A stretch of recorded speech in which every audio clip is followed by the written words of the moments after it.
अस्सलाम वालेकुम नाजरीन, मैं हूं दिलनवाज फैसल और आप देख रहे हैं other info TV YouTube channel. उम्मीद करता हूं आप खैरियत से होंगे। नाजरीन, यकीनन आपको इस वक्त नज़र आ रही होगी एक नया मेरा बैकग्राउंड। जी नाजरीन, ये बैकग्राउंड नहीं है, अल्हम्दुलिल्लाह अपने वालिदैन की दुआओं से, आप सब प्यार करने वालों की दुआओं से मैं शुरू करने लगा हूँ अपनी एक नई ब्रांच गोल्ड की इस्लामाबाद में। उसी शॉप में मैं इस वक्त बैठा हुआ हूँ।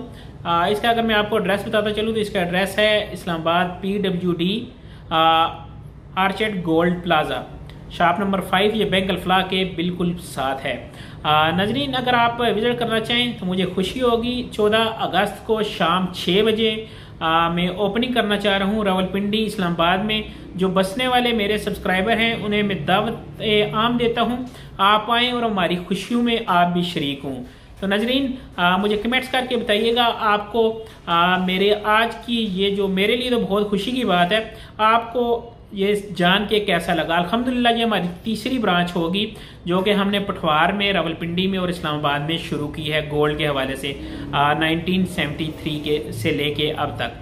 तो नाजरीन, मुझे दें इजाज़त, चैनल को करें सब्सक्राइब। अल्लाह हाफिज़, अल्लाह ने के बाद।